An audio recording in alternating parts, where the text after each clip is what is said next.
everyone, and welcome to the Knowing Who You Are live on Sunday. And happy Mother's Day to everyone. Also, welcome to Knowing Who You Are, everyone, first of all. And what I wanted to say with also is that happy Independence Day to Bangladesh.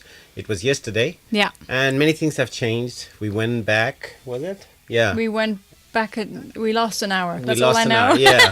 So everything was playing a bit weirdly, but even though the time is the same, we are a little bit late to it because the technicalities, it's not us to make sure. But we figured it out. Anyway, and straight away we have few viewers who are tuning in, and I can see Selena, I can see Eva. Hello everyone. Hi everyone. And hello Eva, hello Selena. And Selena, thanks for waiting for us. I know it's my mistake. What happened was that things been going quite busy in the last couple of days. So what happened, I didn't even post the trailer that we are coming today. So it's a very valid question that Selena asked. Yeah. So we are here, by the way. Oh my God, Artie's there. So nice seeing you both. Hi Artie. It's really nice. I mean, everyone is tuning in, and we have a gig coming up. We missed Artie on the rehearsal. I mean, a gig. Yeah. Oh, okay. It's a gig. A gig. It's a concert. I thought you said a geek. No, it's a concert. I'm sorry. So, it's me, I'm sure. Yeah. So Artie would be there and we'll be performing. That's on the 30th. It's at Kingston Banquet Records since we are doing it. So just to mention, and I saw Artie. And since, apart from all the confusion between geek and gig. Sorry. So, yeah. So, everyone, first of all, a little bit of housekeeping. What we do on Knowing Who You Are. It's a podcast and you're watching the live stream, which we have started. So we can make more interaction with our audience members and listeners, and also make some announcements for the videos that come up on the channel on YouTube. And you can listen to it, you can download on Amazon Music, Spotify, and also definitely Apple Podcast. And there are a lot of, and also there's a website, knowingwhoyouare.blog, where you can find every single episode. If you can download, you can listen, and also everything that we have done so far. But there's always the YouTube channel, so it's a good idea to like, comment, share, and subscribe if you have the time. And we would appreciate the support, because it helps us to know what content you want, and if there's anything else you want to see. At the moment, we are concentrating more on mental and physical well-being. So in that vein, we already have quite a lot of life coaches, specialists, and also quite a lot of productive people, very successful people who had been on the channel, and many are being recorded and edited as we speak. Yeah. So it's coming tomorrow. There would be another one all the way from America again, because last week you have seen I have spoken to a life coach mentor who had her own struggle, but how she overcame, and now she's coaching other people, helping other people to overcome their fear. So next week we have another special guest all the way from America, and that'd be very interesting too.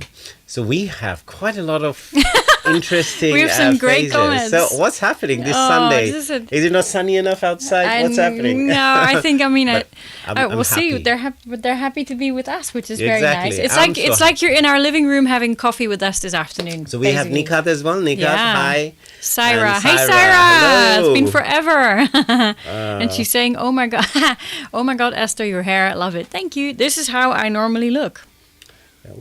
Yeah. The curlies and all that is something else. This is me being natural today. I thought I got organic. Fully natural. You see, no makeup, nothing. I'm totally natural. Right. But I'm wearing green in tribute, and also green nails in tribute to Bangladesh freedom. Yeah. So Independence Day. That was on the 26th of March. Amazing. So today is 27th. Wow. So yeah, just Fantastic. yesterday. 50 years. Yeah.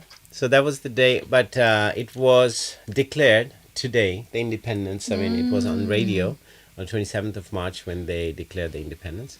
So it's nice to see everyone. So we wanted to talk about freedom as well, and there's some other things we've been talking about. Yeah. I think, was it today?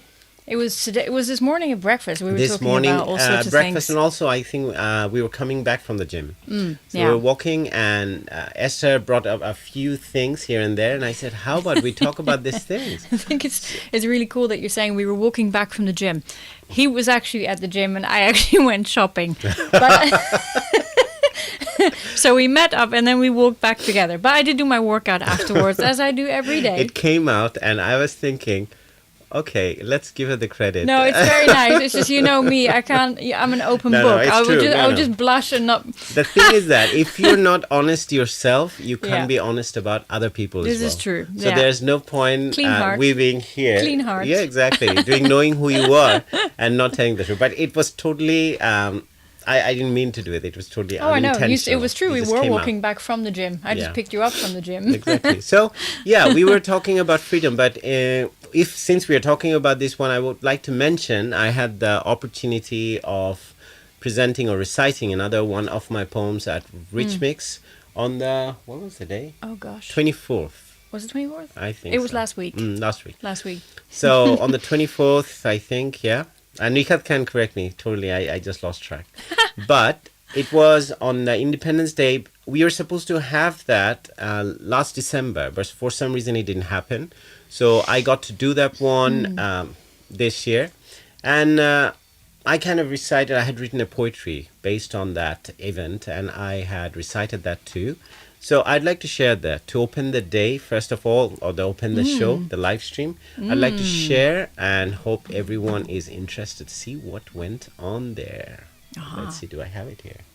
Poetry freedom, yes. So are you ready? Yep, let's do that.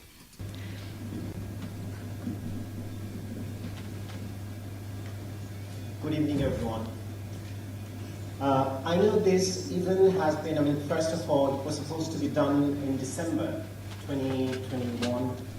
And at the time, we had written our poetries. And when Esther told me it's about freedom, I first felt that freedom, definitely, we are celebrating the freedom of a nation, of a country.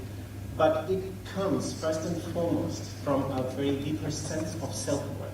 That's what I believe in. And I feel that even the War of Independence, that started from that same sense of self-worth. So it comes from a very deeper sense of self-worth as opposed to self-esteem. I believe that when you seek for freedom, first of all, you have to free yourself of all the fears that we have normally. As humans, what we have is two motivating factors, is our need to get along, need to get ahead. And also we can say our need for connection or our fear of rejection.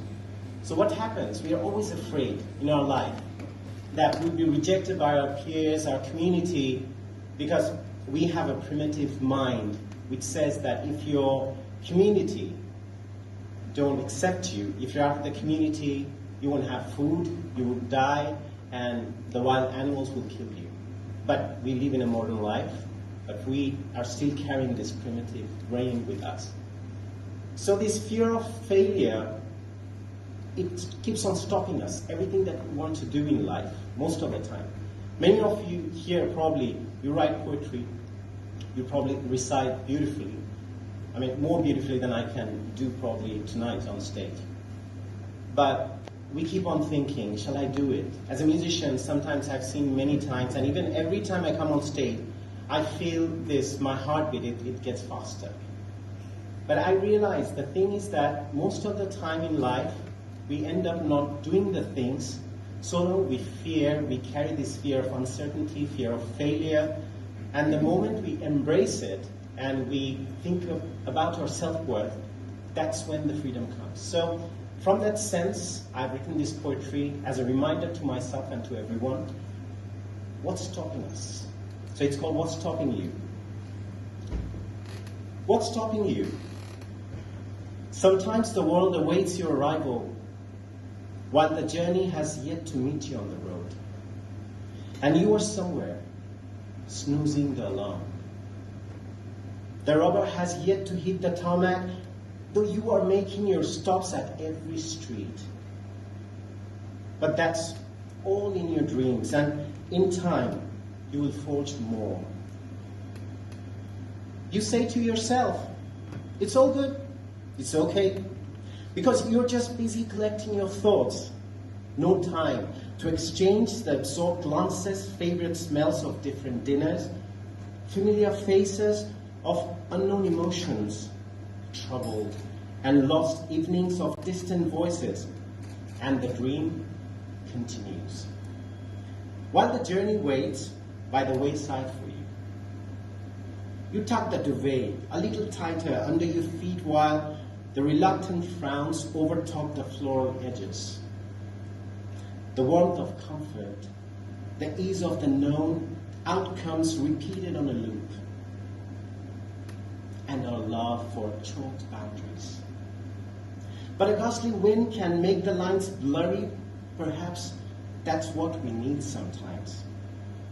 While your trembling fingers reach for the alarm once more. Snooze. Your soul rests in a deep, secure slumber while the journey awaits you. The roads call beyond the fear to the other side where freedom awaits you. What's stopping you? On the other side, a new day awaits you. Thank you.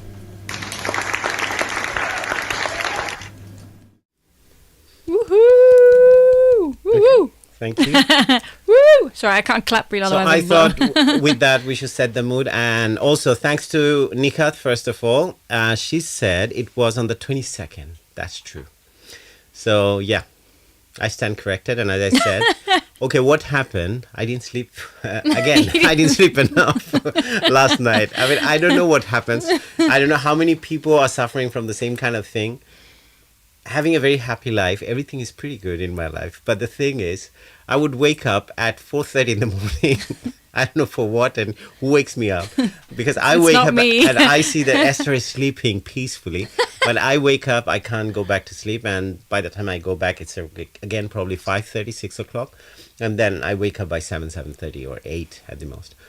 So I have said that I think it's because you're reading about 32 books at the same time, but he says it's not the case. But what happened then, I tried to sleep a little bit. I tried this afternoon. Yeah. I was rushing. I said, okay, let's get up and do the show. So, you know, I'm still probably having a bit of a brain fog. So thank you, Nika. Thank you, Sarah. So this is what we are talking about in terms of freedom. Either it's independence of a country or freedom. My idea was to give the freedom to ourselves. First of all, are we really free? Everyone here asking the same question. I mean, we have to ask the question to ourselves. And this is one question that I ask myself over and over again, to be honest, every single day. Because whenever there are times, whatever you say, especially in this modern age when you have the social media, there are a lot of comparison all around. So it's hard to feel free because you can't be yourself. As Esther was saying that, I mean, even though she dared to come with her natural hair. So, but no, styled. Yeah, natural hairdo. But you're looking good. Thank you. Thank you. Great. I can see that on the screen. It's looking good. So, are we really free? We have to always worry about, okay, am I looking good enough? What I'm doing, is it good enough? Because other people, what they're doing, or at least what they're projecting on the social media, it seems perfect. And compared to, because you know your truth. You look around, you say, okay, my life is not perfect. Look at their life. Everything is perfect. Going for the holiday and this, wherever that is in Greece, America, Portugal, whatever that is. I mean, you're just going around and see those sunny places. And then you're like, okay, the sun's not out today and we might not see the sun until the 1st of April or probably mid-April. And you're sitting here and thinking, and there are a lot of other issues you're grappling with.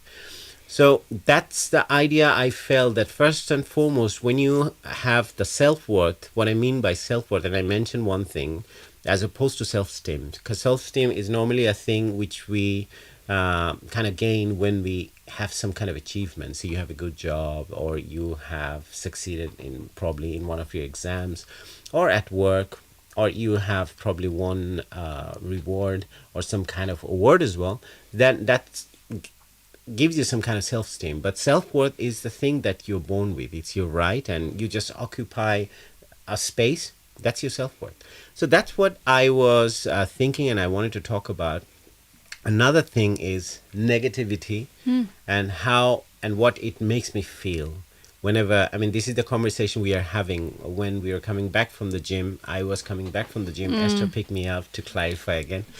So, yeah. So let's start the conversation. I think we can ask each other the question. And first of all, we can start by saying what you had suffered growing up.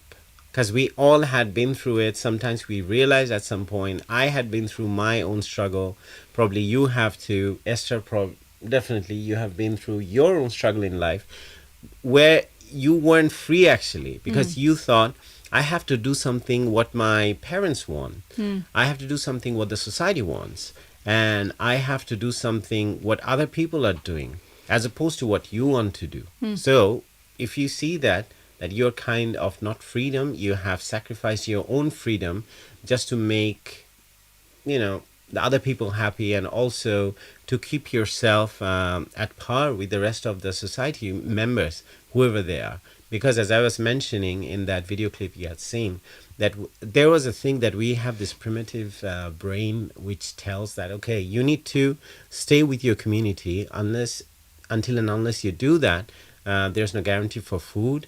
And wild animals will get you because you'll be isolated, but there's no wild animal, to be honest, at the moment. I'm talking about the city life, and also even if you're living in the countryside, because we have all the protection now. We have guns, you have fire, and also you can many people are living completely an isolated life, which I'm not saying you should do, but I'm saying you still can subsist, and it's possible. But still we have this, your brain is constantly sending the signal saying that until and unless you group up with the rest of the people in the society or the community, then you're nobody. And again, failure, uncertainties, I'm going to talk about that too.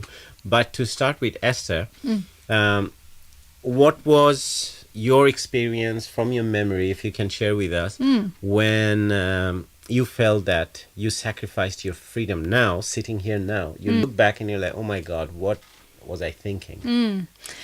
I think when I was 12 years old and I was accepted in the ballet academy in Holland, and that was like your full college curriculum with 12 subjects plus 2.5 to 5 hours dance every day. And it's something I really wanted.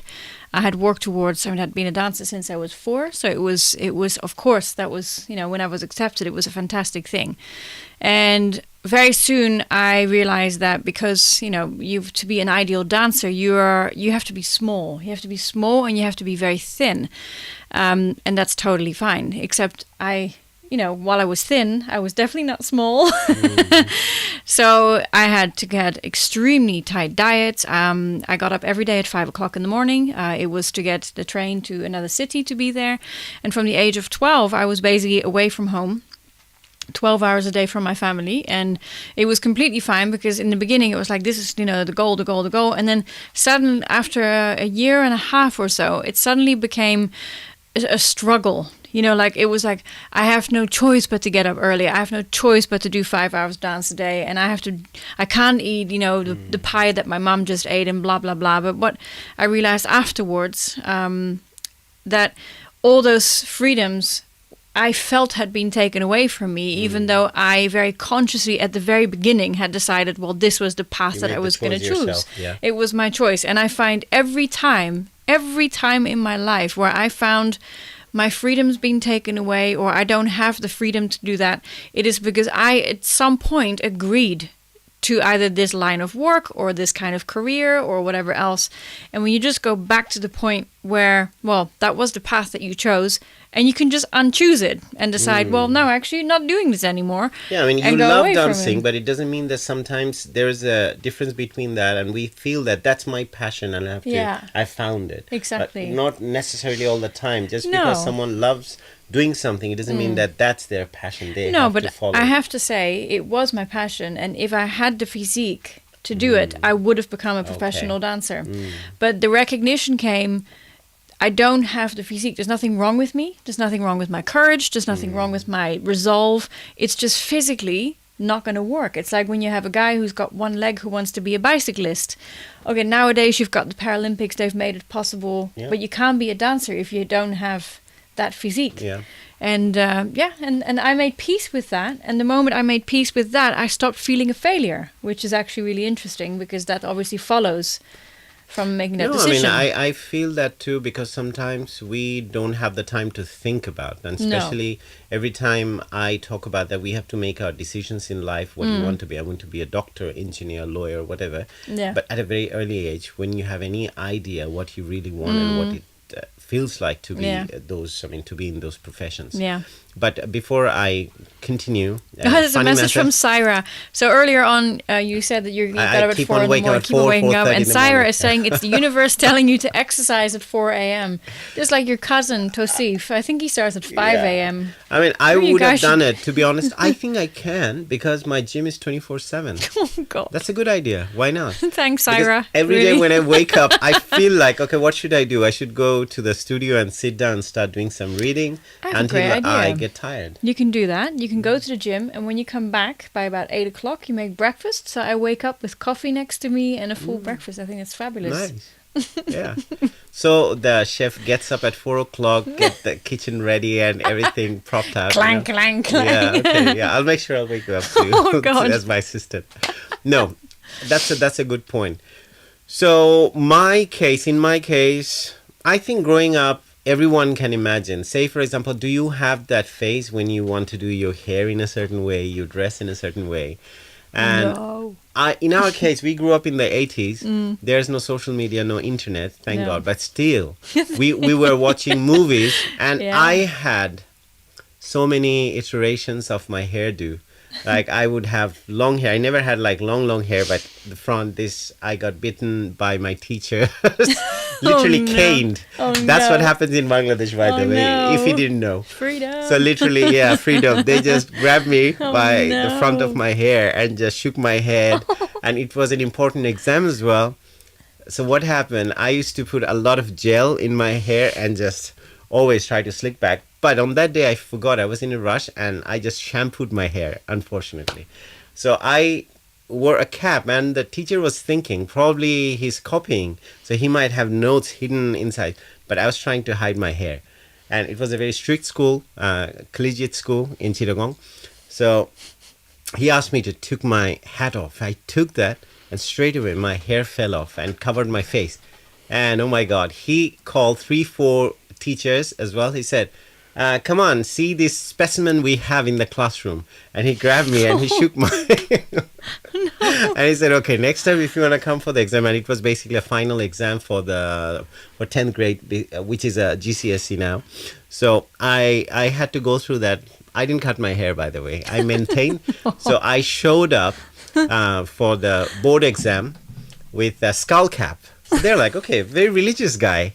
With a skull cap, but still I got checked every now and then. Teachers used to think he's hiding something, probably. Oh no. No one realized I was trying to hide my hair, that's all. So the pressure, but I feel like in my case, most of the time, no one told me about these things, but there had been times, definitely, I felt suspicious about my choices. I was like, okay, I'm doing everything that other people are not doing. Or what other people are doing, I'm choosing consciously not to do that. Say, for example, when there's a fashion that comes, everyone is wearing certain things. Say you're wearing jeans when it feels like that a tiger probably had attacked you or a dog. But I haven't bought, as yet, I have yet to do that. Yeah. And I'm going to do that probably one day when I feel like. That's my thing. Yeah. When everyone is doing it, I don't feel like doing it. But if I feel, at the age of 60, suddenly I feel like I'm going to wear all ripped jeans and I walk on the street and people will think this guy has gone crazy, I'm going to end up doing it. No, I'll do it probably. with you.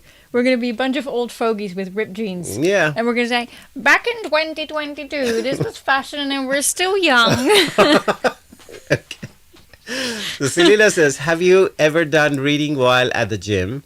Like on the machine? I saw this on TV show at a slower pace. Oh, no, Okay. he listens to podcasts while I just he's listen working to out. podcasts Yeah. and I take a lot of notes. Sometimes I'm just doing one thing, I'm listening, I say, oh, I need this. And I write it down on my phone. I don't have a notebook with me. So sometimes if it's too deep, because I listen to audiobooks as well, Yeah. so I choose not to. but still it's hard. Anything that I'm listening to, they're quite serious stuff. So I feel like taking notes every now and then. So there was a neuroscientist I used to listen to at the gym. I stopped doing it because every few minutes you feel like taking notes, and my gym session would extend to 3 hours. Yeah, I because remember that. I would just stop and Esther would be like, where are you? You're supposed to come back within 1.5 hours, but I'm doing just taking notes and working out, taking notes, working out. So yeah, can be a bit of a distraction, but I see a lot of people probably not on the treadmill, but on the cycles. Oh, that's very popular. Even I saw a girl in front of me was doing it. She forgot what she was doing. Sometimes they're just doing social media probably, and she's just moving very slowly, and she feels she's under the illusion that she's working really hard while she's just probably posting or checking her social media, Instagram, whatever. Yeah. But yeah. I did it once actually on a it was not the treadmill. Yeah, treadmill. And so I was walking. I'm thinking I'm like fast pacing, and I was reading a novel, and it was so funny that there was a point where I started laughing. Then I laughed, then I choked, and then I forgot to run, and I literally got scooped off the machine. I fell. So yeah, that was the last time I used. No, I mean I haven't. No, I don't have that accident yet. I haven't had it. But yeah, this happens, and today what kept me busy, my gym session today was extended as well, because during that time I had a lot of WhatsApp conversation from all different directions. Exciting time. Yeah, so yeah, and one of them was Nikat, who was there. Nikat, you would remember we were talking about an event which Nikat is organizing at South Bank Center. Keeping it quiet. No? I would like to shout out, because definitely it's going to happen. Most of the things, I think Nikat is okay with that. It's 1st of June. So at South Bank Center, we are doing this event, and Nikat kindly invited me to join and perform. So I'll be there with 2 of my friends with recitation, performance. There's some classical guitar player from Poland, one of my friends. She's joining as well. So it'd be amazing. Yeah, it's okay. See, good. Yeah. Not that hush. Yeah. No, so, she just because she was telling me that she was still trying to keep it because it was obviously still in the works. But that's where cat's out of the bag. Meow. Yeah. So I mean, I thought we'll keep on. Every week we'll make people. I mean, I think it's free. Nikat, is it free or do they have to buy tickets? Let them know. It's going to be amazing. Yeah, it will be amazing. I'm looking forward venue. to it. She put a bid in for it and got it approved. And unless she had decided to change the name, at the moment the name is a very cool name. I love that, and I told one of my friends, and as I said, the classical guitarist who's going to play with me, she's Polish, and she was laughing. She says, "Oh, Sufi Soup, interesting name." So it's called Sufi Soup, and there's a magazine coming up. She has a lot of projects. Yeah, Nikat really appreciate it. Yeah, very productive. And very encouraging and very positive, which is a nice thing. And I really feel interested working with people who are positive, then something good come out of my performances, because it's easier to express your creativity when your creativity is not hindered and someone else telling you, always guiding you, no, do it this way, do it that way. And I'm very fortunate. There's only 2 people I'm currently working with, which is definitely Ishita of BBPC, amazing person, and who makes it easier. So that's why every recitation that I do on different events, that's with BBPC. And looking forward to working with Nikat as well. Let's see. Good things are coming. Yeah, so I'm excited. Yeah. And Selena says, do you ever listen to music at the gym? Podcast is interesting. No, podcast. Me, totally podcast. Me, totally podcast. Music. Absolutely. Yeah, I can't do it without music. I'm just addicted. I'm a musician. I think all day long, whenever I have time, either audiobook, podcast, or some kind of interview or something, that's all I'm doing. So that helps me. It helps me keep away from any kind of social media distractions, because I'm always busy doing those things. So, your phone, you don't need your phone in your hand. So it's just there in my pocket or even lying around next to me, or when I'm working out doing other things. So that's one of the ways. And audiobook, book reading, but book reading I do twice a day, which is morning reading and bedtime reading. So morning reading is, I have 2 sets of books which are in the studio. And behind Esther, there's a stack. I mean, Esther, it's a funny stack. So it has all the books that I'm reading at the moment. So those I do in the morning, because those are for serious reading. I have to take notes and I have to do everything that I want to learn, it's my study or my interest, anything. So I'm doing it then. And when I go to bed, before bedtime, just to put myself to sleep, because I try not to hold the screen next to my face, avoid the light, so I can fall asleep quickly. I do some reading that's more fiction. So during that time at night, fiction, but still I end up reading some, same kind of book that I like to read, and more about personal growth, self-improvement kind of books as well. But yeah, mostly fiction at night, poems, interesting thing, literature. So which is keeps me motivated, gives me good dreams. Well, you wake up sometimes in the middle of the night and you write down lines, of poetry. It happened. It happened. I had written poetry the other day, which I had seen. I mean, I remember back in the days, people used to say "Shopne pawa oshud," so things like it's a medicine that someone have found in their dream. So I find some of my lines, ideas from my poetry in my dream. So I just keep a notebook next to my bed. I just wake up and I write it down, and it happened. Like I could revise 3 lines, I think. Yeah, and then I carried on writing. It's there somewhere. Yeah. Oh, there's a message from Nikat here. It says, our performance is the first performance on the 1st of June. The organization is called Sufi Soup. Do check out social media and Instagram at Sufi Soup Magazine.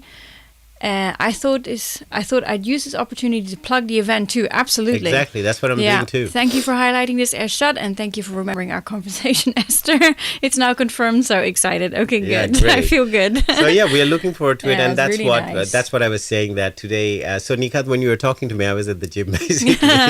So with you and there are 2 other different people, I was chatting at the same time. So many things were going on because I have this other concert coming up. That's on the 30th. Then we have quite a few in May and in June, including yours. So I'm looking forward to it. Rehearsals on all the time. Like this Wednesday, we have a rehearsal, and after that, we have the concert. So interesting things. So going back to freedom. So Nikat, question to you. What is freedom according to you? Because since we have done this event on the Independence Day, I mean, for Bangladesh 50 years celebration, that's why we had done, and with BBPC. And I think, and basically Shami Mazad, who is a very renowned poet of our community, and she's an international poet. So interesting, she's a storyteller as well. So she organized, and that's part of her work with Rich Mix and many things that she's been doing. And she also is the person who started the movement called Be Joyful. So Be Joyful is like poppy. So it's the same thing, but it's with Bangladesh's flag. You've seen that? I should have worn it today. I just realized we have it. We have that. We should one. have done that. So Nikat, let me know. Selena is there as well. Selena, let us know what is freedom according to you. Syra is there, and everyone who's watching. And in the meantime, my friend Manik. I don't know, Manik, are you watching or you left because we got into a lot of different conversation. But Manik said hi to say hi, Ershad and Esther. So hi, Manik, and really nice. I have yet to send you my waist, your waist, and the length of our jeans. So because he proposed that he would like send to us proper jeans. Yeah, send us proper jeans. Yeah. So we definitely want that. Yeah. And looking forward to it. It'll be a bit smaller next time we give the measurements because we're doing so much workout and we're eating very healthy at the moment. So getting ready for summer. I really have to say today I'm looking at the screen and every time I'm thinking, I'm reading the messages and thinking, but on live I have to say Esther is looking beautiful today. Aww. I'm just looking at you. I can't help it. I have to say that. Yeah. That's really sweet. Thank you. You're welcome. You're welcome. I'm going to blush. Yeah.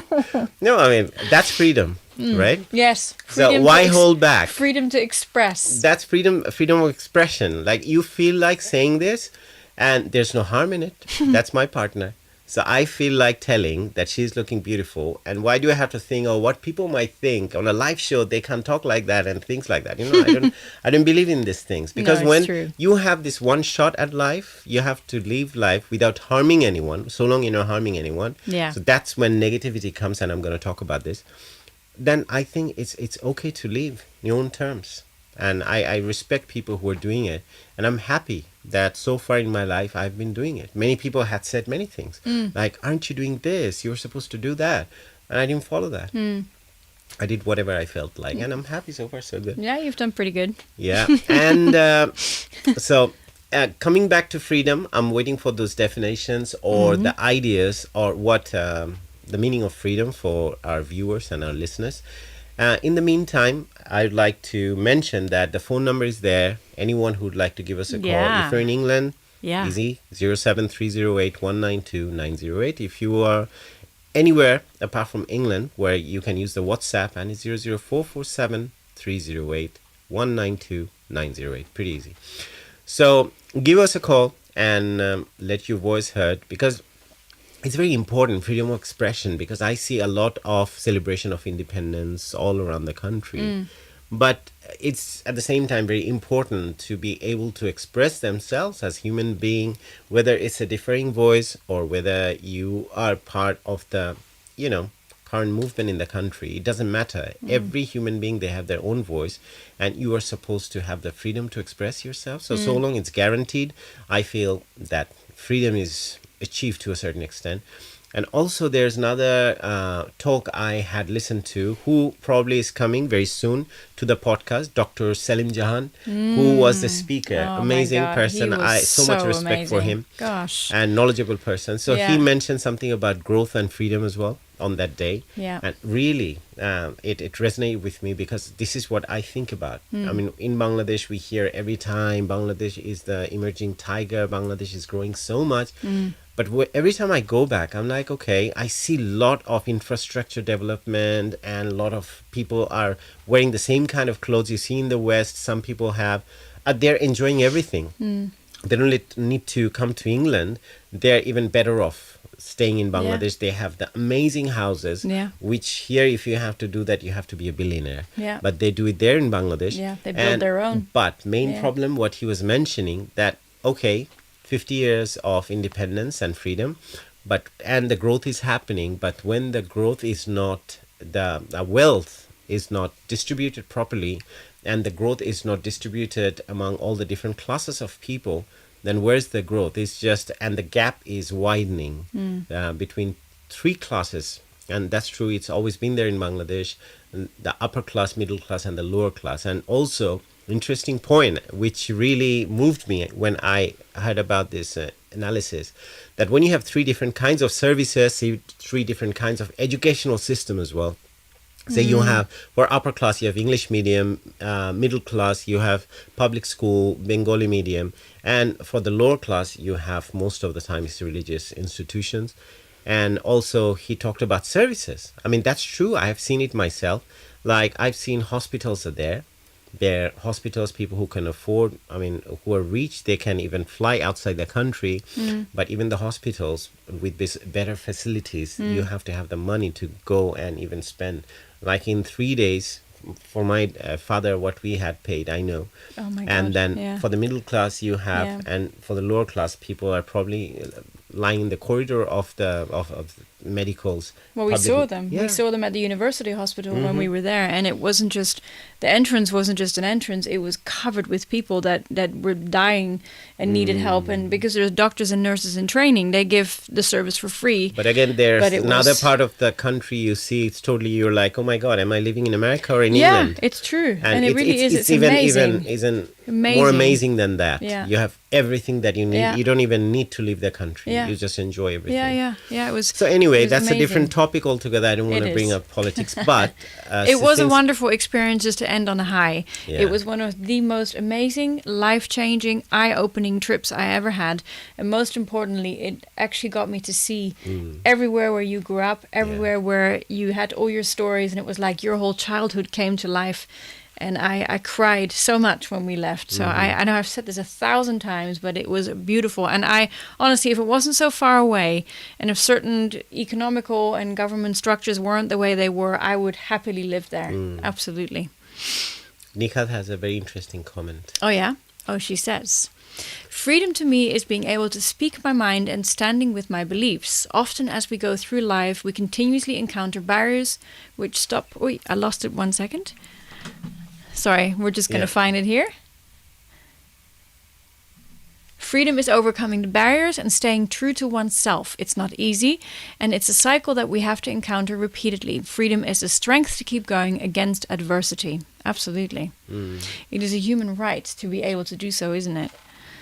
And then we have another comment that just came in. Selena?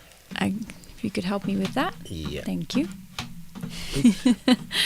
So let's see what Selena says. Selena is saying, freedom means many things to me. To go my own path. Everybody has their own journey. The ability to move about freely and think my own thoughts without barriers, both literally and metaphorically. Ultimately living my life without judgment, which is inevitable, but staying resilient. Yeah. Staying resilient, Very that's good. a new idea. Key idea. point, yeah. Because staying resilient, that's probably Selena can elaborate on that one a little bit more. Because I have my ideas about resilience as well, but Selena can share what she thinks. But going back to Nikat's point, and we'll discuss about Selena's as well. Freedom to me is being able to speak my mind, definitely. That's what I was saying, that when you feel like I wanted to say something to Esther now sitting here on camera and doing a live. I said that. And You can say it again. Yeah, I said, you're looking beautiful. So, because it happened many times, I felt that people, when they're posting a picture with their partner or with their family, there are things, okay, can I post this one? Is it appropriate? Can I do this? Can I do that? Well, if you're sharing your life with a partner and everyone knows that you're connected and you can do everything behind closed doors, there are certain things, definitely there are limitations, but why can you not express your love in public? You know? Yeah. That's one thing. And then often as we go through life, we can continuously encounter barriers which stop us from living life how we want. That's another thing. And what are the barriers normally, Nikat, you have faced? You can share with us. What were the barriers for you? Then probably it will prompt me to share mine, and Esther can share hers as well. Definitely, we all face, and many of my very close friends, every now and then, I have even heard that I don't want to post my pictures on social media. I feel like I've taken some amazing pictures, but I can't share it. I don't feel like, because I'm not sure about what's going to happen or what's in future and things like that. But the thing is, you feel like, do it and live in the here and now, because you won't probably have that opportunity in the future. And and stop us from moving forward. Okay, freedom is overcoming the barriers and staying true to oneself. True. It's not easy. Okay, staying true to yourself. Examples as well, that'd be nice, Nika. Then both of you, you're welcome to give us a call and we can discuss about this. Because staying true to yourself, this is why I was giving the example. To be honest with you, let me share a lot of things here now. Say, for example, there are certain kind of outfit I probably wouldn't wear a couple of years back. Certain colors I wouldn't wear a couple of years back. Say, because there's a cultural barrier where I grew up and my friends and everyone who were there, and I've been told that, okay, men normally they don't wear pink, right? And you're wearing socks, and if you wear too colorful, then you might look a bit frivolous. And I felt like I like these colors now. I mean, I'd say, okay. You looks great and in thanks pink. to Esther, making me... I'm making you bold. Yeah, fall in love with pink, especially. And Doc Marten boots. Oh, yeah. But the pink, I really love, and I love the color, and I wear it. It looks Nothing good. to me. So long as a human being, main thing is your demeanor and how you're expressing yourself. What's in the color of your clothing? And then, sock-wise as well, I wear like the glaring possible color. The things that sometimes I feel like, oh my God, people would say something. Then I feel like wearing it today. And they can think whatever they think. They can pass their judgment. They can see things. But my heart, my soul, it needs that. And it feels like doing it. Do it. And I do it. Yeah, me too. Yeah, I mean, you have done that. And this is one of the things I would have to thank you for that. Because I felt and ever since we were together, I saw that you have these tendencies about these bright colors and expressing yourself since you love them. And I felt, do it. Oh, Nikat has called. Greetings, Nikat. Welcome to the show. Hi. Hey! We're just putting your volume up here so we can hear Nikat, you. can you hear us? Hold on, sorry. Yeah. Can you hear me now? Yeah, Perfect. clearly. Okay, sorry, I'm basically doing my laundry. Okay. I love how we're part of people's household. Yeah. Yeah, we are a household name, you know. So the thing is, just imagine, Nikat. Have you seen, Nikat, how people used to do their laundry back in the days, like 80s, 90s? Have you seen? Or probably 80s, no. You've probably seen 90s or early 2000. Have you seen it? Because Nikat is a young person. In Bangladesh, you mean, or? I'm not that young, but yeah, I don't really. I have seen it. Like, I remember in school, like we went to these places where they told us, like, you know, what life was like during Victorian times and before and stuff like that. Like, those old techniques and methods of like washing clothes and doing various things. Yeah, there's but honestly, one when you're beating it against a stone or something. That's one. But in Bangladesh, when people used to grab it, it's like they would keep on pushing on it. It's like kach, kach, kach, it makes the sound. Oh, then yeah. you roll, then the water comes out. You know, That's funny. I think people still do that in the still do villages. that. Still do that. I mean, even in towns, I've seen some people do it because not everyone has a washing machine. Like here, it's a common thing. We need those white goods, but they're not. So I think also some things need to be hand washed. I've seen my mom do it here, to be honest. Oh yeah, I still hand wash stuff. Absolutely, absolutely. I mean, there's some material probably you need to do that. Yeah, Sarah's also saying, I know the old Bangladeshi technique. Yeah, Sarah would give us a demonstration later on and over the phone probably. So Nikat, in the meantime, I was asking you that how do you express yourself when you say that whatever you feel like, or say for example the barriers you had faced. Since being Bangladeshi, especially from a South Asian community, and especially being a woman as well, there could be a lot of different barriers you might have faced. And if you're lucky if you haven't, but if you have, could you share a few with us and how you faced those, how you dealt with them? Yes, so I started typing and I realized there's too much to put into, you know, a comment. So then I thought, okay, let me just call. But I think, yeah, you're right. Especially as a South Asian, you know, Bangladeshi Muslim woman, I have faced, like, you know, my fair share of barriers. And I guess, like, I guess I'm still facing them. And it's like a thing where, like, from time to time, constantly I kind of go through a cycle of feeling maybe the way I think isn't the way that I should be doing things, but luckily I overcome that and kind of realize that actually no, I should do things the way I want to. One of the ones that I could maybe easily talk about is in terms of gender. Like, there is that expectation of a girl to, you know, at a certain age get married, etc. So it's like diaspora communities, when they kind of leave their, you know, home country and they go to a new place, often they become a bit more conservative in certain ways. So I guess that's kind of the case. So you mentioned that a woman should... 20s kind of thing. So being a 26-year-old, well, nearly 27 now, and not being married, that in itself is a very big thing. And also the fact that my parents don't have that expectation. You know, often or places like that, I do hear comments from people like, oh, she can't get married. And I guess with a lot of people, the kind of thing that they would often like to comment about is the fact that I have vitiligo.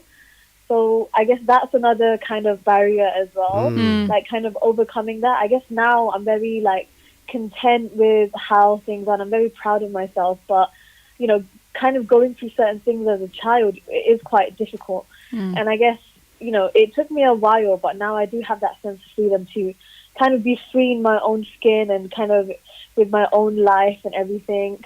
And yeah, so I guess like one thing that I'm really grateful for is the fact that my parents, even though I know that sometimes they don't understand where I'm coming from, but they support me constantly. Like if anyone does make a comment or say something, like my parents are there to like rush to my side. Like I remember once my nanu, she made like you know, she kind of said to my brother that, you know, you can't get married before your sister gets married. And she really stressed my brother out, saying that, oh, your sister won't get married if you do. You know, that kind of old thinking from back in the day. No. And I remember my dad kind of got up and said, no, she needs to study more. She's not going to get married now. Like, it's not her time. And I remember my nana was like, she can get married and study. And my dad was like, yeah, but she can study. And then when she wants, she can get married. Nice. And I know that deep down, my dad sees that, his friends' kids are getting married, his, siblings, like his nieces and nephews are getting married. And I think he kind of deep down does want, that. But he also kind of Respects your wants choice. that it Nice. happens at my own time and that I'm happy. That's nice. That's really nice. I mean, you need that. Especially, it's a lesson for women who are growing up, or the girls who are growing up, even in Bangladesh or probably even here. I mean, I have seen more pressure probably here rather than Yeah, even... there is definitely. My cousins in Bangladesh, they get married in their 30s and it's completely fine. Yeah. Wow. I mean, here, and especially there are certain sections, even I have seen, it's even harder. And also there's a pressure that you have to get married to someone who's from Bangladesh, or literally someone is imported from Bangladesh. I mean, if I put it like this. Yeah. Yeah, that's another tendency I've seen. I mean, there's no harm in it, but the thing is that what the girl wants, because she would be the one who would be spending the rest of her life. That's one thing with that person. And also, it's about the choice, as you were saying, that this is what I want to do. Whether I want to get married or not, that's totally your choice. And what you're thinking about marriage, how secure you're feeling around that, and whether you have found the right person for yourself that you feel like I can spend the rest of my life with. Because you are a woman, right? And you had faced this. And let me tell you about my story. Up until last few years, even my own friends from my school, when I saw them, they're like, Ershad, get settled. So I said, okay, what's the meaning of getting settled? And they're like, just get married and get your probably a few children and everything. Because there was a time, I had been single for a while, because after my first marriage, then there had been a time I had been single. And during that time, I had pressure from my friends even, when they were saying that you get settled. But while having said that, there had been people in the society, and especially it's very much widespread, especially in the corporate societies in Bangladesh, where people have happy families on social media, but then behind the scene there's a different life they're leading. They probably have someone, it's a different relation they are keeping with someone else. So my question is that, okay, I asked them literally, I see this happening a lot around in the society. So do you see that settlement as well? Just portraying something on social media or for the society, and then you have a parallel life which even probably your wife doesn't know or your partner doesn't know. So these are the questions, the pressure. To be honest, my friends go through certain things. I've seen families do these kind of things, as you say, because social the media part of it, we need to focus on. It is content that is curated, whether it's real or not. It's what people are choosing to put and not everything. Yeah. So obviously, through Instagram pictures and stories, you might see a happy family, you might see a couple that's, very much into each other, but that might not always be the case. I'm not saying that we should judge every single person. No, absolutely. We should kind of understand that what we see is not always the full story. No, true. Exactly. And obviously it may not be as intense and serious as people, not being faithful to each other, but it could still be, there could still be some sort of issue or something is missing, there that because sometimes it's a matter of compatibility as well. So they probably are forced to do that, or again, because when people get stuck in a relationship, when they're not happy. So for you, say, for example, you're under pressure as a woman at the age of, say, 26, 27, that someone is saying, get married now. But then you know all these stories and you are seeing around you. At the same time, you have experience probably among your friends. You know many things as well, or relative or acquaintances. You know a lot of the things that's been happening. So definitely you have your trepidations and you're thinking whether it's a good idea, because I don't see it's working out. So you're taking your time. Fair enough. I think also it's just a very societal thing. Like in the South Asian Muslim community, there's so much emphasis on marriage. And I guess with certain people like myself, certain things may not be that important to me at this point in my life. Yeah. True. Exactly. And if it does become a thing where, it's I a think, priority actually, thing. I What's need your to- priority now? Yeah. But at this moment, obviously, I don't feel like that, which is why it's not happening. No, that's perfect. I mean, this is the thing people should be talking about more probably. And it's almost like, okay, I have seen, this is from my own experience, when parents are like, okay, once we have married her off, then that responsibility is done. Okay, I don't want to know what's happening after that. You take care of her. I say to the groom that you take care of her, whatever is going on with her, whatever problem she has, now it's your responsibility and we are just, hands off. So that's one of the ways as well. And people feel, so that always prompted me. I mean, when I was growing up and I've seen that if people are in a rush to give their daughters to marry off, my question had been, then what's the point, or why do we want, and what's the value of a daughter or a son? What's the difference? And this is why all this discrimination, that's how it started. When everyone, still there is a tendency that when people say, okay, I want a son. And we see in movies as well, it's been portrayed, Yeah. we see in the societies that a father always wants the next generation to, is propagated. So it's they want that, okay, I want a son. So to be honest with you, I always felt like a daughter is the most beautiful thing. And I had this dream, I keep on saying that, when I have my daughter, if it ever happens, then I would like her to have her life whatever way she wants. I'll give her all the ideas and whatever right and wrong, and she should have the access to talk to me about everything. This is how they should grow up, because same thing, they're human beings, and same goes for the sons as well. But going back to your point about freedom, this is a very valid point, and thanks for sharing with us, Nikhil. It's really good. And also Thank you. that you made yourself the case study, literally, on that, and you shared, because not many people, so this is the freedom. So you had set the example as well, Yeah. saying that whatever you feel like you share, right? That's your freedom as a human being. So Yeah. kudos to you. Great. Thank you. Thank you. And we're that- excited about South Bank. Really excited. Yes, same here. I'm really excited. It's awesome. So, I'm really excited to, see the execution of, Ershad's idea as well. Because I just knew that, because this idea is quite experimental and, I didn't have like a full-fledged structure because I wanted When you came to me. everyone to kind of give like parts of themselves in the performance. I didn't want to say, I want you to do this, this, and this. And I feel like Ershad just fit into that perfectly because, Thank you. it was like, this is the overall theme and what I want to achieve. And now he came back with, okay, this, which I'm really glad about. And it kind of makes it easier because I want to showcase everyone's talents and not just kind of, bend it to how I want. And Yeah. put it even together, just I've done an event. But, Yeah. It has Yeah. to be. Yeah, you'll get the best creative outcome that license way. should be Absolutely. issued. That's super exciting. Yeah. Yeah. Very exciting. Thank you, Nika. Well, thank you for having me. Yeah, no, thank you for definitely, calling. always. And have a good lovely rest of your call. Sunday, huh? It's a very good point.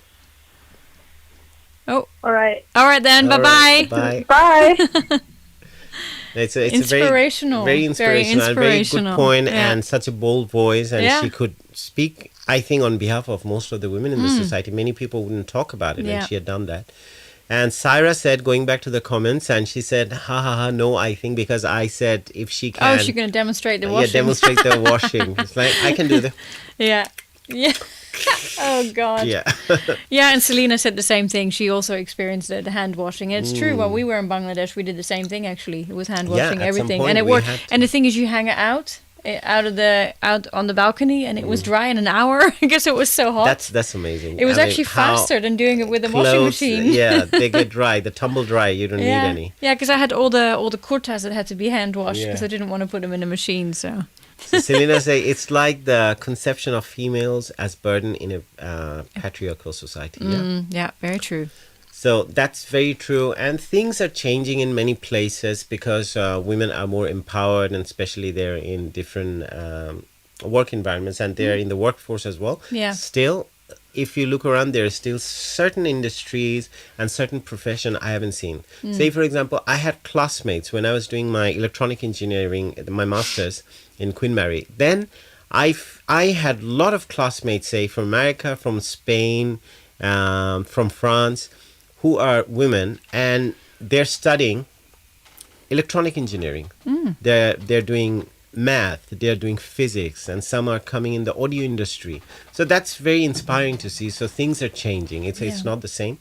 But yeah, thanks to Selena for sharing that. If Syra has any interesting point to add to that, or Selena has any interesting point to add to that, that'd be really nice, and we can have a different voice as well.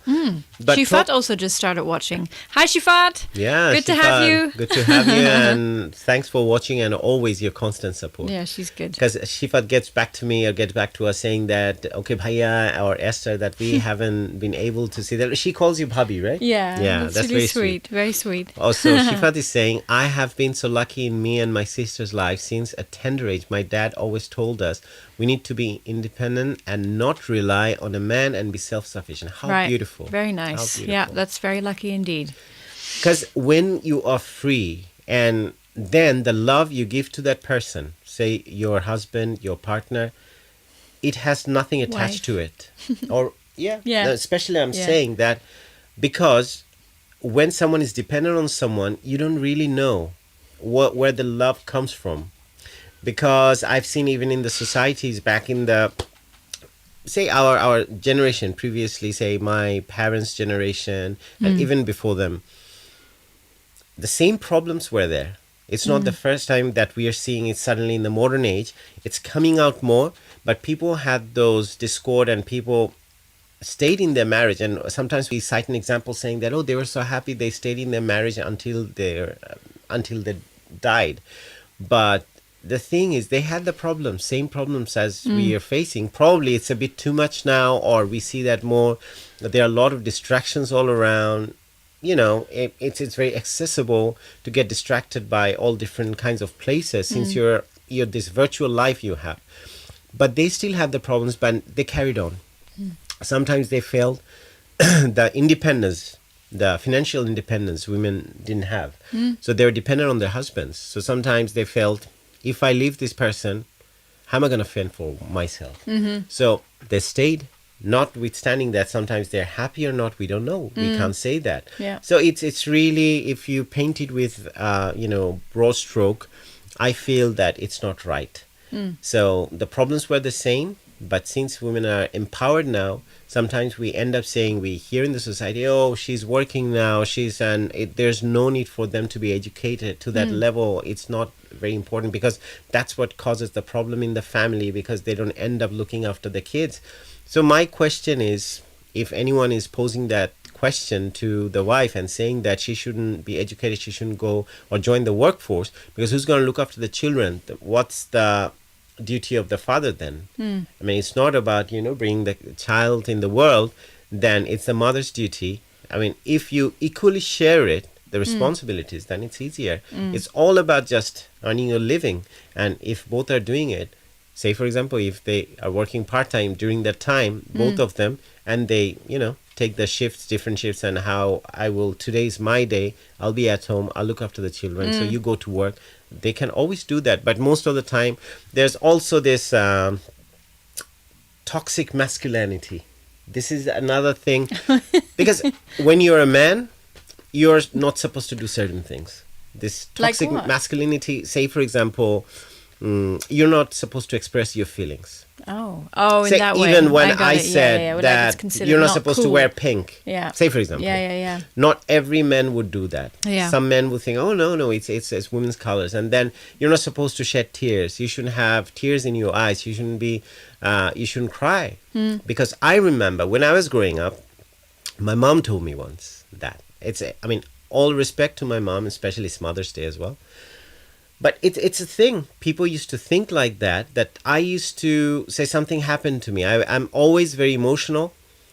I have learned to control my emotions. But there had been a time when there's an emotional thing going on and I want to express it. I've been through it. Tears would come. It would roll down my cheeks. And my mom once said, okay, being a man, you shouldn't cry. And you shouldn't have tears in your eyes. I remember that. I said, oh my God, there's something wrong with me. I shouldn't do that. And that's how I felt. I was in high school at the time. And it stayed with me for a long time, to be honest. And there had been times now we watch movies together, then we start crying together. It's true. And thankfully enough, and the first thing I do whenever I know what triggers Esther's tears, so I just out of my corner of my eyes, I just straight away I look at Esther and he sees my cheeks are totally wet. And I see she's like, and then I said, okay, now I have the license, I can start crying too. So that's really funny. Oh, you have some messages here. This unfortunately I cannot read. Sikandar Ali, he's my dad's friend. And nice to see him there. Hiya. I mean, hello uncle, you're there. And Sikandar uncle. And then Litun uncle as well. I mean, growing up, these people I have seen when I was in Bangladesh. I've seen them in our household quite regularly. Nice. And I have seen Litun uncle when he wasn't even married. And he was a young guy, came from Greece. And he settled in Bangladesh at the time. A very fashionable person. So he used to say, "Tomader live অনুষ্ঠান আমরা খুব enjoy করি, ভালো লাগে, দোয়া করি, তোমরা ভালো থাকো." So what he's saying that we really enjoy your live stream. Oh, great. And we pray for your well-being. That's really nice. Thank you. Thank you it's so really much. nice. It's wonderful. Really nice. So amazing people, and the people I'm getting to see today, it's very inspiring. So we're talking about freedom, and thanks to Nika to bring it up, and which is prompting me to share a lot of my stories as well. This issues about toxic masculinity, and I think this has always been around and is still there, and that's what prompts in a sense that when men and women, they have their work divided in a sense, or responsibilities divided in a household, and even though someone is probably have done a PhD, a woman, she would still she would have to think about, okay, I have to probably postpone my career because if I'm planning to have a child, that's the case. What Nikat was saying, that her dad is saying, no, she needs to study higher and she has to go for higher studies. So at the moment, we're not planning for her. And which she has chosen. And her choice is totally based on, she's not feeling like, because her priorities are in different places now. Which is great. If she feels at some point, she would do that. But if she doesn't, that's her choice too. What was the name again of the doctor? Dr. Salim, is it?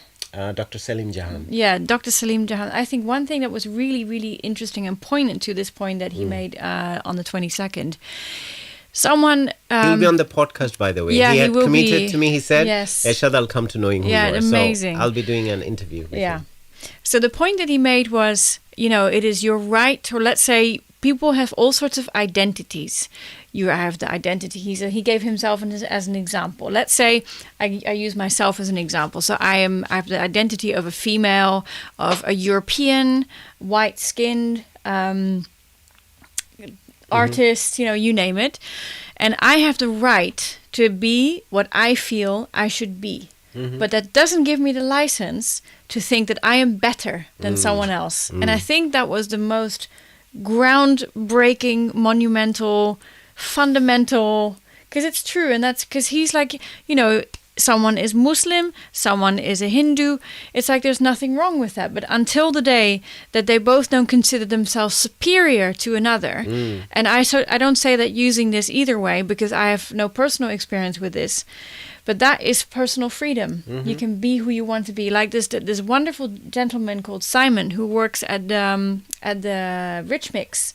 He's a host and he wears beautiful outfits. He was wearing a kimono the first time when he welcomed us. The second time we saw him, he was wearing a white glittery top. That's a lovely character. A wonderful gentleman. He really, really nice. And he basically he told me that he was being laughed at by people that worked with him. And I said to him, well, don't ever have anyone laugh at you. But it's a good thing that you see that even his peers or his colleagues, probably someone's laughing at him. Yeah, he does it anyway. But Rich Mix is supporting. Yeah, so he can wear that and he's coming and doing it. So it's a culture really, really that nice. they have established. It's amazing. Oh, Nikat saying, oh my God, I love Simon. Such good energy. Yes, I did actually ask him to come and watch us on the show. So we'll see. Simon, if you're watching today, because there's many people watching and we don't know who you are, then you're awesome and keep looking awesome.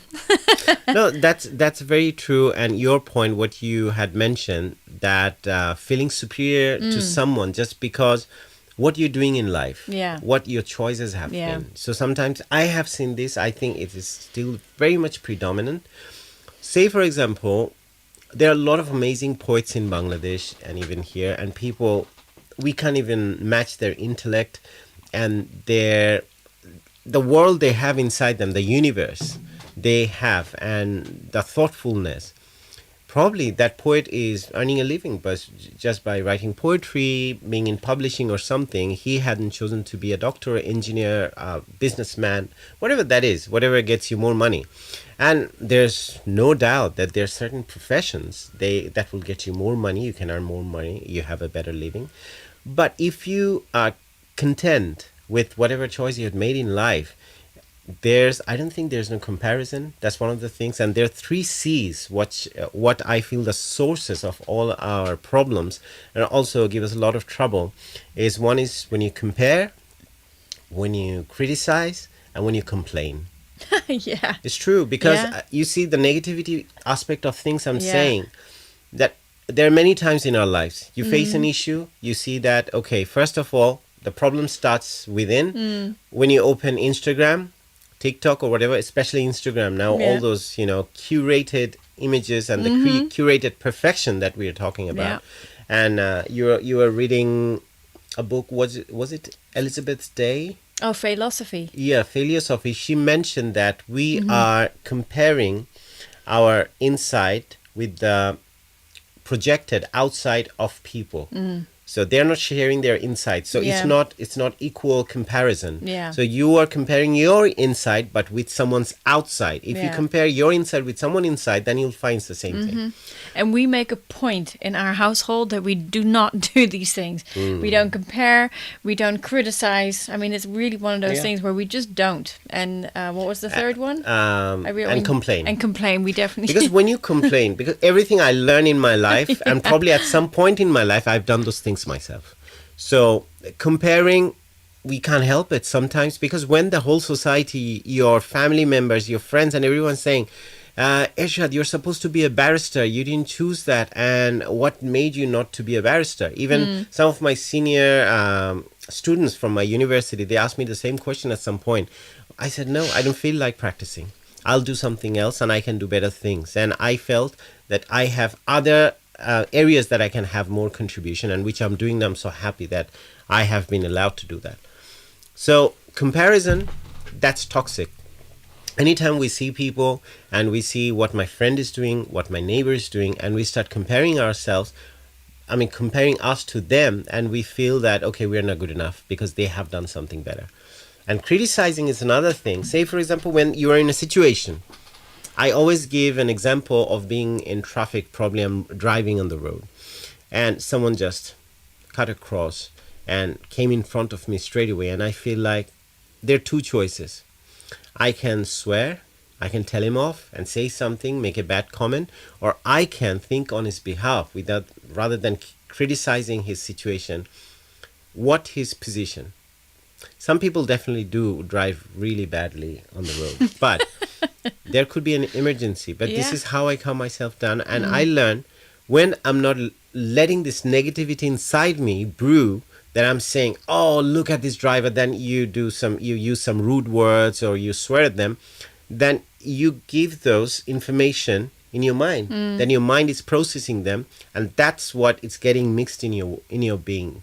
Then this is what comes out of you. Whatever you process in your brain, because that controls your whole life. And this is how you see yourself. Yeah. And the last one is complaining. I feel people who complain, I had done that. Say any trouble I had, any stresses I felt, I had complained that this person is not doing it right. That's why I'm suffering.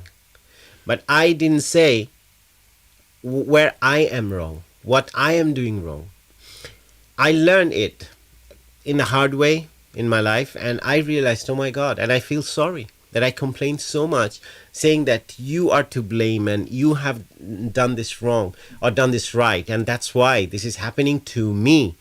While I didn't say anything what I have done and what I was doing at the time that was causing all this trouble to me. So it's easier to blame outside or people outside rather than looking inside and thinking where I am wrong, because then it says that you have to work. And sometimes we don't want to go into that discomfort of working on ourselves, and we keep on denying. In denial, we see all the mistakes that other people are doing, rather than we are saying to ourselves, I am wrong here, and I have to work on myself, and this is where I'm wrong. And this is what I say, it's a constant journey. So we have to do it. It's like gardening. What do? You take your weeds every time, every few weeks, every couple of days. Yeah. So if you let it grow, the weed will come again. Yeah. Same problem. So same thing. I feel that, okay, I know these things. I'm talking about these things live and sharing with you. It's not that I'm preaching, to be honest with you. I only say things. I was telling someone else the other day. Yeah. Things I do myself, the practices I do, the changes I've brought in my life, I just talk about them. The things I haven't yet done, but I want to, I don't talk about them because I haven't done them yet. Yeah, so what's the exactly. point of? You should practice what you preach. Yeah. So, I think so. 3 C's, it's an interesting point. I feel that it's really important not to compare, criticizing. If you want to be a critic yourself. Yeah. And last one is complaining, because it turns you into a victim. Yeah. Syra actually says here, I love the idea of 3 C's. We've been talking about this with the children from an early age, but I love how you put it in a term like that. I'm going to teach the girls this, stealing this as well. Definitely. Great. Nothing is copyrighted. Knowing who you are is all about, even though we write copyright 2022, but the thing is that people are free to do that. I just do that so that it's not used in a wrong way. And sometimes, people take a small clip, 30 seconds, and take something I said, and they can just use it in a wrong way. That's why I do that. But normally, use whatever helps you, because that's what knowing who you are is all about. Yeah. That's why I started it. And now we teamed up together. We're doing it. Yeah. It's interesting because this actually follows on something that Selena just posted. A lot of what we're talking about is also like we get a real kick out of helping other people, doing things for charity, doing things that improve other people's life. Because I think while you can also stay away from all the negative stuff, like we just talked about, if you focus on a positive thing, a positive goal, it actually does so much good for yourself as well. And she actually did something amazing. She said, she said, by the way, guys, I wanted to note serendipity that yesterday was Bangladesh Independence Day and managed to complete the trek, 49 flights over 20,000 steps, approximately 6 miles. She said she helped raise £8,049 for mothers in rural communities in Bangladesh. Wow. And it basically helps them and supports them. It was physically tough, but an amazing experience with such kind souls. Yay! Amazing, Selena. It's Great really work, good. great work. Really good. So she had mentioned this one. I think it was done in Manchester, probably. Selena, correct me if up I'm north. wrong. Yeah, we saw a picture on Facebook early. She was up very early with her big hiking gear and everything else, and her Bangladeshi earrings. See, you empowered yourself, and at the same time, when we engage ourselves more and more of these positive activities, I feel you don't have time to compare, criticize, or complain. No, it doesn't even sort of enter your headspace. You don't have the time. Yeah, because you feel good about yourself. Yeah, and it's true. Again, neurologically, you have all those different hormones that keeps kicking in. So you don't need artificial onset of those hormones through Instagram or a post or a like or a love or a dislike, whatever. So it was in Wales, she said, by the way. It was in Wales. Yeah. In Wales, okay. Brecon Beacons. Okay, replying to Selena. Yeah. Yay, yeah. Exactly. It's awesome. So, it's talking great. about that victim mindset, I have been on the receiving end of it. And as I was saying, when I was complaining, saying that other people are the reason for whatever distress I had in my life during the time, I was making myself the victim in my story, even though I should be the hero in my story. And this is what I aim in. No one has to call me hero. I should feel that I am the hero in my story by working or doing something. And I feel that when You're my hero. Oh, that's so sweet. That's so sweet. So when we become the hero in a sense, how do you do that? When I realize, when you start sharing some of your good work with other people and in service of other people around you, and bring some changes in their life. When you see there's some discrepancies and you help them because you know, probably they don't know because I've been through it when I didn't know and no one told me. And I know when no one tells you those things, how you need to work on yourself, or if you don't know, it's a toxic loop keeps going on until the last day of your life. And thankfully enough, I discovered it myself. However that happened, and for whatever incident, I'm thankful to that. And I don't have any regrets for anything because it made me a little bit better, and I'm working on it. Every day I try to get a little better. But always work in progress, as I'm telling. No one can be better. Trust me, there's no end to it. This journey every day, as I was saying, like gardening, you have to keep cleaning it up so you can get better every day a little bit, a little bit. Then again, you know, the other plants and the weeds, everything would grow. You have to trim it. Then again, whatever you build for yourself, you've done. Because say you read a book, you get very inspired. You start practicing for 7 days, a month, and then you forget what you had read. Yeah. You have to keep learning, keep practicing. That's very important. It's like practicing anything, isn't it? It's a repeating. Did you go through the phase of victim mindset ever? Like you felt that everyone is doing this to me, and I have been. Say, for example, many people. I did, yeah. I did in the ballet academy because I was. The problem was I wasn't built to be a dancer. I was too big. And when I say big, I don't mean fat. It was just my bone structure is very taller. It's big. I'm very strong, and I'm not a tiny person. You're good for wrestling. Yeah, thanks. No, I'm really, joking. thank you. Charming. You're looking beautiful, by the way, as well. Nice try. Beautiful wrestler. Wow, I'm gonna mute you. Okay, no. Okay, carry on. So there was a point where my grades were basically, they were good for performance, they were good for the dramatical expression, technique. I got a grade which basically prevented me from carrying on at some point, which I did handle at the time. But I was like, they're just too tough. Like they're just judging of how I don't do it good, Probably and you know, blame blah the blah teachers blah. as well. Oh yeah, the teachers are horrible, and they're just being too strong, and this place is stupid, and why am I even here? And you know, and it wasn't. It was actually my mom who just sort of like, look, you know, so what? Who exactly is doing what? You know. And while I never admitted it to her, I had a very big soul-searching moment at the time in my bedroom I was writing my diary, actually. It was my diary that helped a lot at the time. And I just said, I just think I'm not built for this. I think it's not my fault because I didn't make this body, but I'm just not built for it.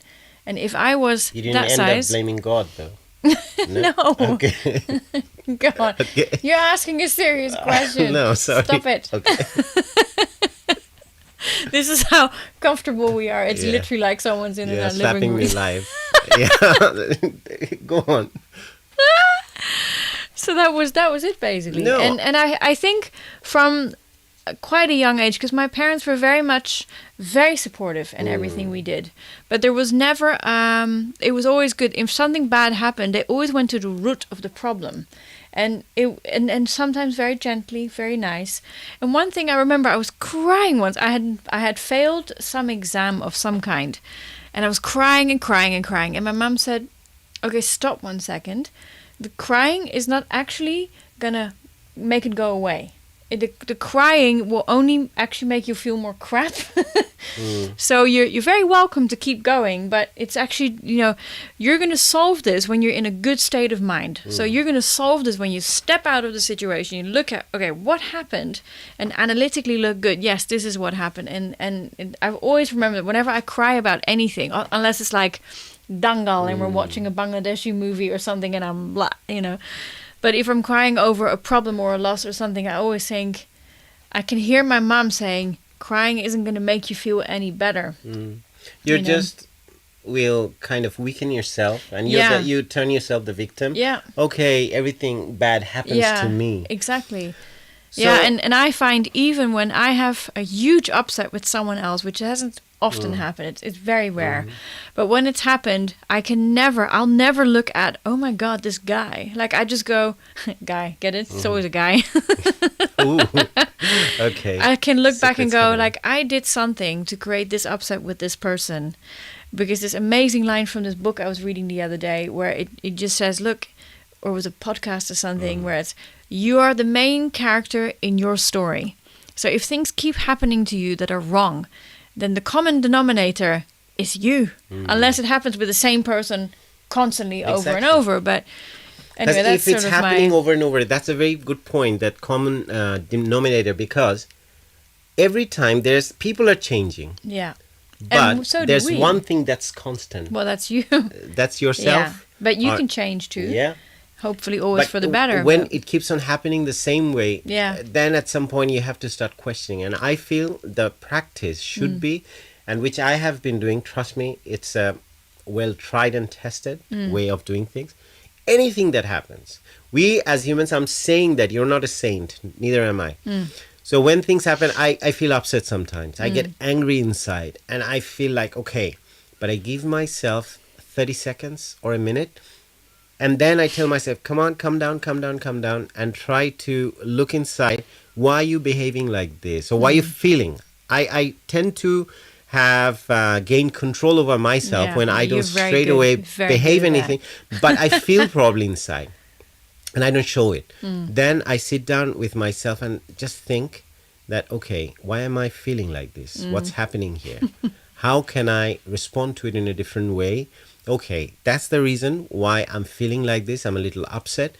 But what's the other way of responding to it? Or try to find out where the other person is suffering. Yeah. I mean, I applied this one even in our relationship. Yeah, no, we have. Because And- there are times, I mean, we are two different people, and even if, say, for example, we are from the same background, same city, speak the same language, it would happen still, because as human beings, we have different experiences that had shaped us up to now. So there had been, I mean, even though we don't argue at all, thanks to Esther as well, which I can really maintain that we don't have to ever argue, because good point, which I've learned, and I feel that I'm so fortunate to find that in Esther as well, that when you're having a conversation, if there is any difference between two people, say your partner, if you ask that other person, no one is a mind reader. So if I have a problem, I share with her. Say, for example, like I said, no, I'm not going to bring it up. It's a serious conversation. I'm gonna save it for later on. I'll mention that. No, what I did in live, I won't say that. Oh. Anyway, I getting don't back mind. to the point, because say if I say something to Esther, I see that she responded to a certain situation in a certain way. And rather than getting upset or angry, I ask her. What I do normally, I take a bit of time, sometimes even till the next day. And even Which though only happened once, because Yeah. we since have also figured out that it's best to just sort out whatever on now, the same thanks day. to you again, because you told me that please don't leave it until the next day. Yeah. Even though I was totally normal, but I said, okay, I'll talk to her about this one, because for some reason probably she's not feeling well, and because I can read Esther, I see that she never raises her voice, and she never gets angry, upset, or aggressive. It's not in her demeanor. But I see that she's not feeling well. She's hurt, or she's a bit tense or stressed. So I sometimes feel like probably it's not a good time to talk to her. But if you want to have a good network, or also a good connection with Esther, make sure when she's talking, don't stop her. So that's what makes her a little upset. When she's sharing a story with you, if you want to add something to it, hold on to it. Hold on to your seat and like, no, Ershad, don't talk now. And wait until she finishes. Then tell her. If you do that, it sometimes happens that Esther might be like, yes, I get it. You told me 100 times, but let me finish it. But good thing is that I get it now. So Esther is telling me, say, it's a tense situation. She is sharing a story with me. But I told you, remember? And this is, and I see her face. But good point is, she gets it, and I just have to touch her and say that, calm down. And Yeah. she gets the point. No, you don't say easy. Yeah, I say easy. And straight away, Esther gets it, and then we can make fun Yeah. of the whole thing. I mean, we just laugh about it. I Well, act you her make out. fun and I laugh. Yeah, I just pretend to be Esther, that I show her what at the time. Yeah. I think this is very important. Communication channels should be open. Yeah. So access to each other, and it's not a good thing. I mean, you can't be slave to your emotions.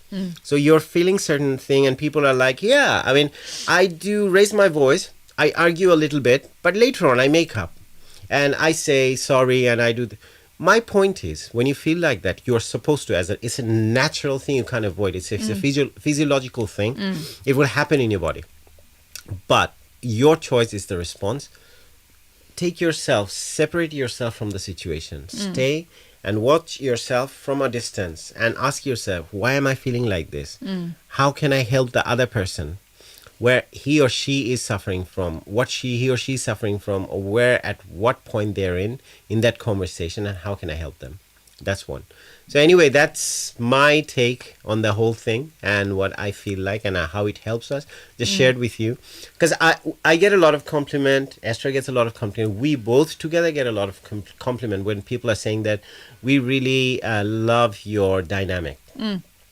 That's the secret. So do we. We love our dynamic. We love our dynamic. I mean, I every now and then, and that's another thing that brings me to people talk about it.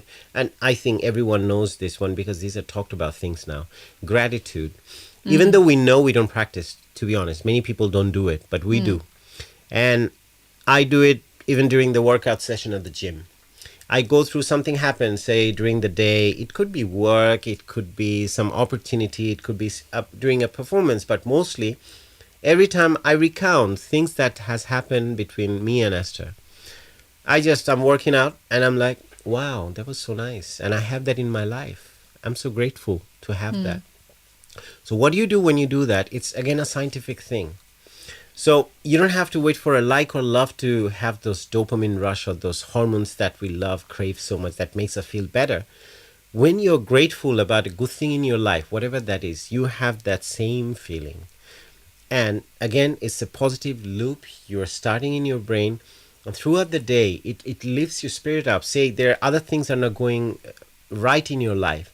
But then you look around and see the good things that's happening in your life. Then straight away, trust me, the positivity, when it kicks in, the other things that are not going right, that will be sorted out too. That's what happened. And I see it every now and then it happening to me. And it is a way of being free, because by not letting things hit you, by taking responsibility for your part in whatever it is that is causing you to feel that way, you are to that degree free. You are free from whatever it is that society expects you to do, expects you to feel, expects you to think. I think we have a message. I think we do have a message. And so part of, just to loop back to the original subject of freedom, is that, part of being the author of your own story, the driver in your own car, exactly. of your life. One of the things I think is really interesting, in the very beginning when we first became friends, you asked me, so what is your viewpoint on having an argument? Do you think that what's your idea? Do you think that it's good to have one every now and then? Like, is it healthy? And I said, no, not at all. Because if you do, then you have lost control of a normal conversation. You have lost control of the ability to sort things out. And I don't know about you, but when I'm angry, I have never said anything that actually made a lot of sense. So you end up saying things that you regret. I agree with you, because how I look at it, sorry, I was just rushing to it because I just came out and you asked me, I thought you wanted me to answer, that's why. Oh, sorry. To interrupt. That's okay. But I feel that you have lost the battle straight away, because you have lost the control over yourself, and you probably would end up giving justification saying that, in a partnership, in a relationship, it's better to have a bit of argument to spice things up. Such rubbish. It's totally... Get a curry, that will spice things up. Yeah, exactly. If you want spice, just cook something with a lot of red chili or green chili. And then spice... Get a dashy dish and you'll be fine. Yeah, I would cook some beef with a lot of... Selena is from Sylhet. Yeah. They use this thing called shatkora. Oh, yes. So, and then, and the small chilies they use, oh my God, it can be so hot. Oh my God. So I've had those. But the thing is that if you want to spice it up, do that. So rather than having an argument with the person who is the most important in your life, and you're spending your time, every moment of your life in different ways, being together or even apart from each other at work or somewhere, but you're spending the time with that person. So don't start the fight with that person to get that spicy feeling, in your body. So just have some spicy food. That's my 2 cents. But no, on a serious note, that it's important to have the control over your emotions. Yeah. Because what we do, fine. During those moments, you get harsh.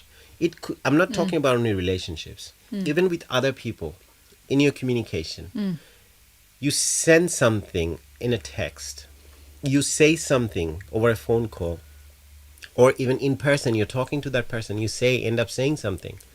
then later on you regret. Yeah. How many times have you done that? Oh, Many people who plenty. are just listening and watching, you know that you have done Yeah, it yeah, too. yeah. You Oh, feel yeah. bad and you No, feel I like, can I have. change it? I wish I could change Oh it. yeah, you Right? wish you could just press delete on that life incident that just I happened. have done it text-wise. I mean, say for too. example, not Yeah. fighting or argument. Say Yeah. even a message I'm sending, I just send it. Then later on I said, oh, I should have added that. I shouldn't have said that. Well, the worst thing is anyway, with a text, you can't see the actual emotion that's happening. So if it's just like a question, it could come across Text an normally- accusation. It could come across as anything. Text would always end up getting a bit distorted on the other end. Yeah. Because they can't hear your voice. They Yeah. don't know your body language. Sometimes at least you hear someone's voice. You know, the same sentence can be said angrily and sometimes as a joke. So you don't know which way. So you have to add a wink or something. Yeah. That's the best way now. Nikat says, I love shatkora. You should taste that. You haven't yet. No. So probably one of our Sylheti friends, because they are the pros in it when they cook. So I used to have that back in the days in TV. We used to have those after my shows. There'd be some kind of curry. So we had a chef would stay back to cook food for everyone in the unit. Wow. So we used to have those. You're like getting hungry just thinking really, of I'm it. getting Oh my hungry. I God, didn't this is have such a problem. I'm getting emotional. Oh. Joking. Yeah, she had, Selena had I am so gullible. added that. Okay, added the name for the shatkora. So that's what it's called. Melanesian lime. Melanesian Wow. lime. Okay. Yeah, we should try that. Getting emotional. So, I yeah. actually thought you were getting emotional. I was. This is how gullible I get. Yeah, it's like, I told Esther never to change because it's so much fun. So I can always put her on. Pulls my leg all the time. Yeah, but that's the fun. That's our spice. Bit of sweetness adds the spice to the life. So, okay, everyone today whoever has joined this live, what's going on? Oh my God! And I was looking at you during the show, and I was thinking about the wrestling part of things. That's what I didn't want to mention. I said, okay, I'm gonna add that later. No, I just remembered what you said this afternoon. I said, because I just done my workout and I felt really, really good. And I said, I'm going to be svelte like a gazelle. And then you responded with, I'm hungry like an antler. I have to do something. I have to match her in the conversation. So I thought, okay, let's make something I was up. trying to think, how does that work? I can't think with that. Oh my God, I'm so sorry I made you cry. Oh my God.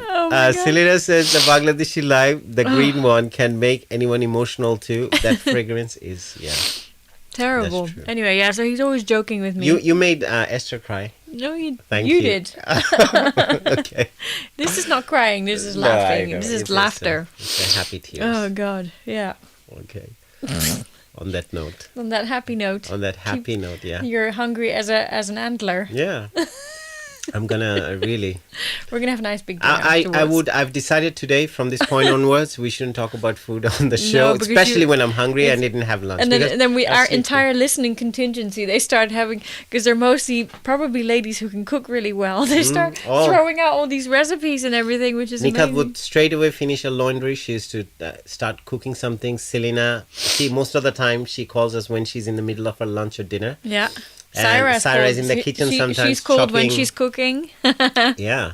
So everyone whoever has watched this show today, thanks for your support, constant support, Yeah, lovely conversation. really And nice. I think we touched upon a lot of interesting topics today. I really enjoyed the think so too. conversation and sharing a lot of my secrets and, histories that we sometimes keep on making up to it and compensate, like, okay, that's my history, that's my negative part of my life, and rest of my life I have to compensate for it, rather than, it's like you're driving, looking at the rear view mirror, you can avoid the accidents. So this is one of the ways. One last piece of wisdom which I've learned as well.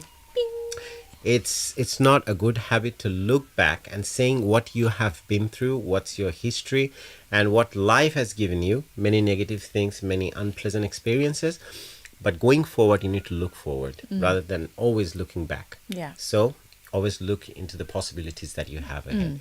On the other hand, if you use what you've been through in the past as an experience from which you've learned and now improved, then obviously that's fine. That's the Because possibility. that is the possibility of a future, because the whole point of experiences is that you used them and you actually... Like you're not driving like this. Yeah.